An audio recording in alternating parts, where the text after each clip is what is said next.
Bienvenue sur cette chaîne YouTube. Je vous souhaite une bonne semaine.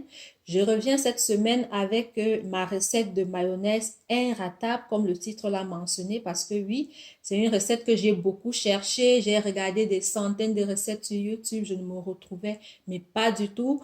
Je voulais toujours faire ma mayonnaise maison parce que des fois, on achète des mayonnaises. On voit la liste d'ingrédients, mais on n'est pas sûr que c'est ce qui est marqué qui a été utilisé. Même quand on achète du bio, il y a ce petit doute-là qui plane, mais est-ce que c'est cultivé biologique? Est-ce que c'est réel? Est-ce qu'on se pose des questions et on mange des choses qu'on peut réaliser de nous-mêmes, des aliments de base qu'on peut réaliser de nous-mêmes au moins, c'est ce qu'on met dedans. On connaît les quantités, on ne met pas de conservateur, on ne met, au moins c'est fait maison, le fait maison il est toujours meilleur. Alors si toi aussi tu cherches à réaliser la mayonnaise et que tu as vraiment de la difficulté, n'hésite pas à rester juste à la fin parce que je vais te donner les secrets de ma recette à moi. Ça fait 3 ans et demi à peu près que j'ai cette recette et je n'ai plus jamais raté la mayonnaise. Et le top, c'est que la recette se fait en 1 minute 30 secondes maximum.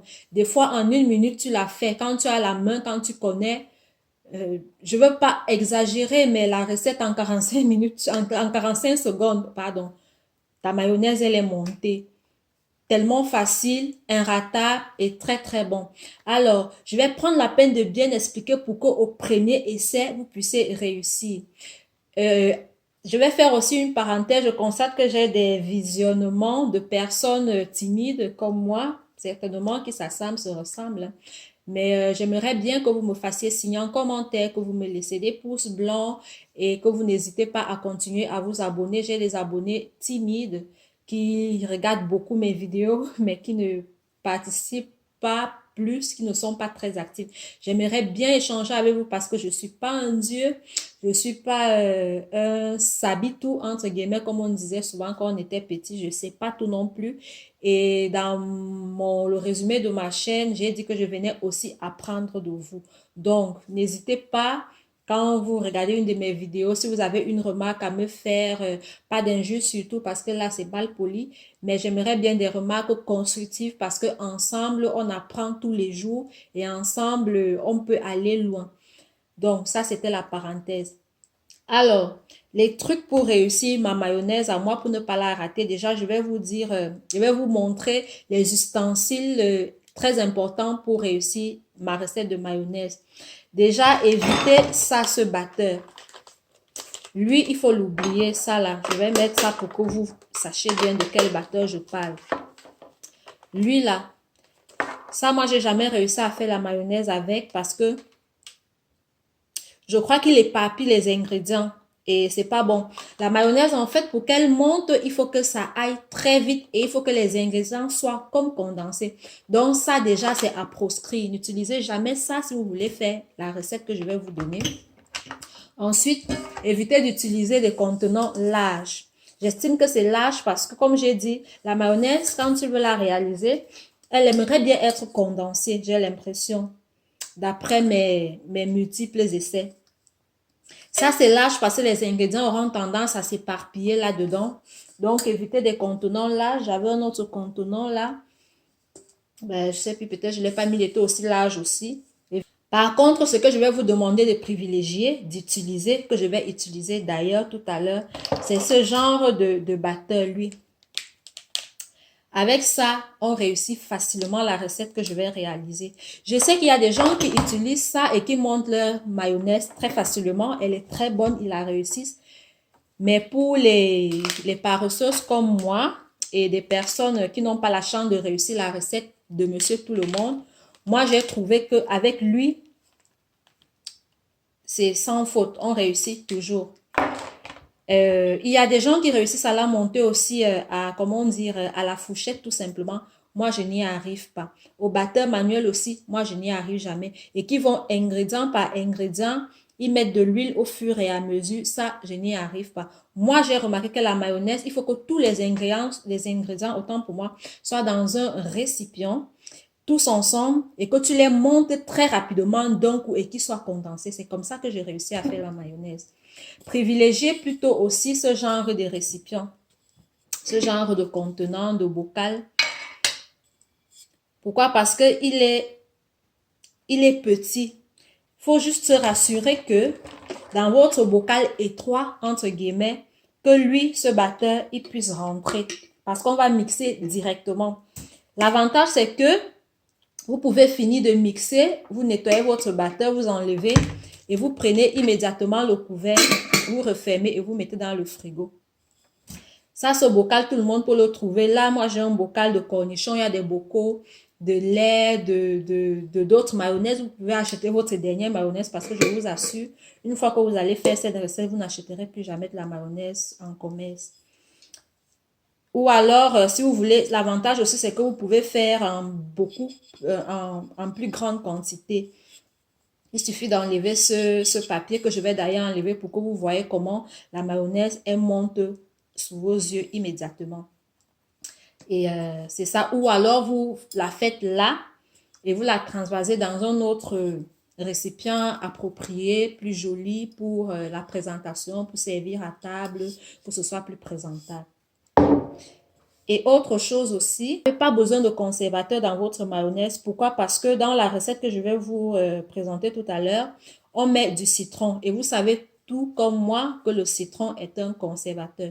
Ça veut dire que cette mayonnaise faite maison, vous pouvez la conserver une dizaine de jours dans votre frigo, voire même 2 semaines exactement. Pas besoin de manger rapidement. Vous pouvez, et elle est tellement facile à réaliser que vous pouvez la faire tous les 3 jours, tous les 4 jours. Vous pouvez même la faire tous les jours. Si vous consommez beaucoup de mayonnaise, ça prend tellement pas de temps que vous pouvez en faire autant que vous voulez. Mais si vous consommez pas beaucoup de mayonnaise, vous pouvez la conserver dans votre frigo durant une dizaine de jours, voire même 14 jours. Alors, j'espère que j'ai été assez explicite.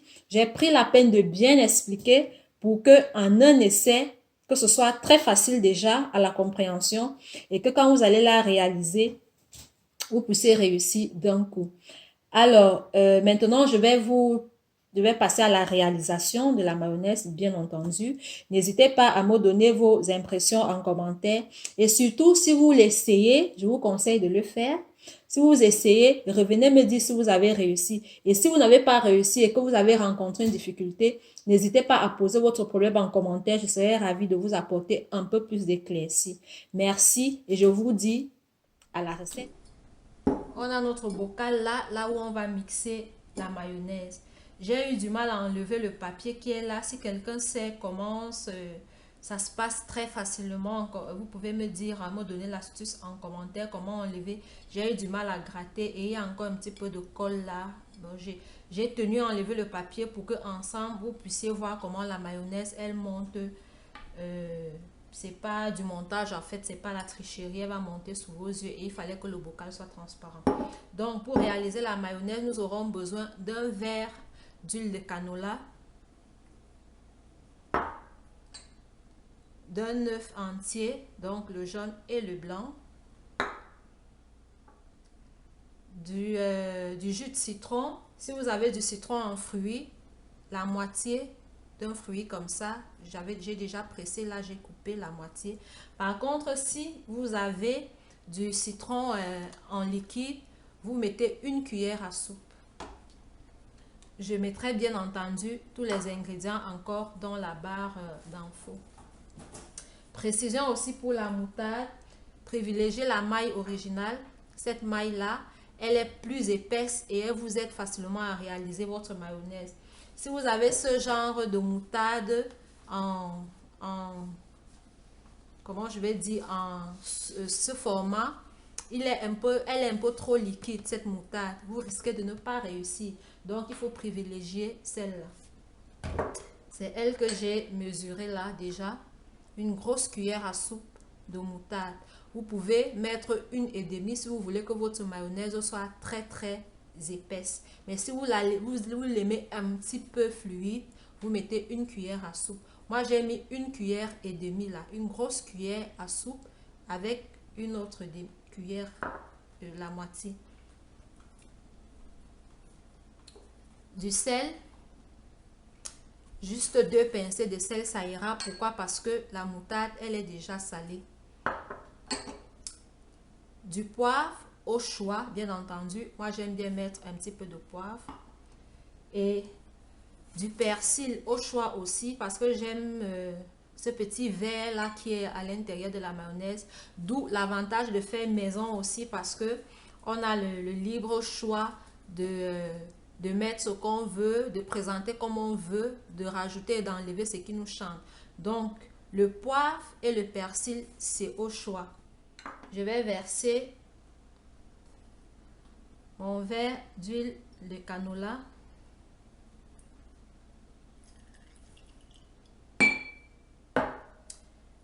Je vais rajouter un œuf.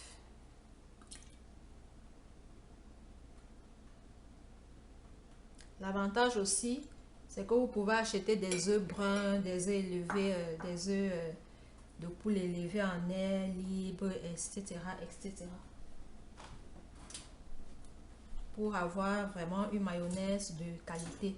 Je vais mettre mon jus de citron. Je vais rajouter la moutarde. Tous les ingrédients, on les met tous ensemble d'un coup. Tous les ingrédients dans le bocal.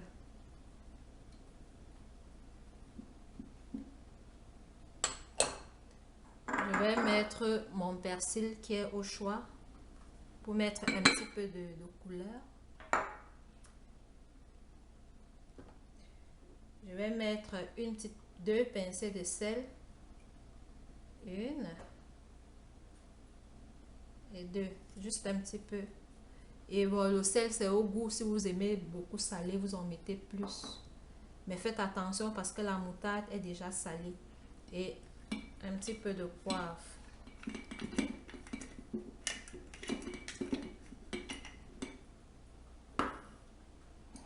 Voilà tous les ingrédients mis ensemble dans le bocal. Maintenant, on va prendre notre batteur. On va le faire entrer jusqu'au fond. Je vais mixer. Quand je commence au premier, les 5 à 6 premières secondes, je garde le batteur dans le bocal en bas. Je ne le bouge pas.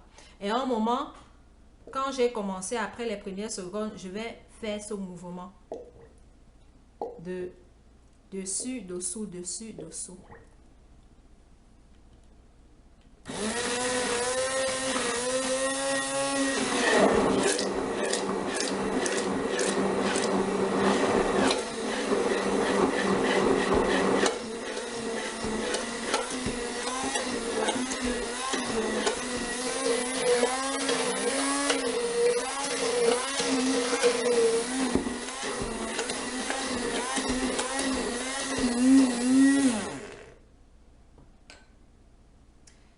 Terminé.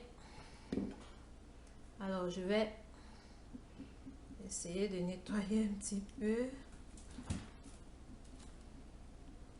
Ce que je vais faire, moi je la mets ici. Ma mayonnaise. Question d'esthétique, question de plus joli, c'est un bocal de confiture.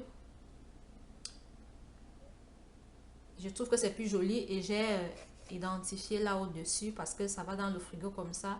Et puis on voit mayonnaise pour qu'on ne confonde pas à une confiture. Moi, je ne sais pas quoi la confiture qui a cette couleur, mais c'est au cas où. Ça sera plus joli. Et pourquoi je n'ai pas fait directement là? Comme je vous ai dit, rassurez-vous que lui, il rentre. Lui, il rentre, mais il bloque à un niveau. Par contre, la mayonnaise, il faut commencer à la battre avec le batteur à plat avant de commencer à faire ce mouvement. Donc, je ne pouvais pas faire ça là. C'est pour cette raison que je vais transvaser. J'aurais pu aussi fermer ça et mettre au frigo, mais je trouve que c'est grossier. Et pour se servir, il faut vraiment une cuillère très adaptée. Non? Donc, je vais transvaser ma mayonnaise là pour que ce soit facilement, que ce soit facile d'accès et que ce soit plus joli. Voilà.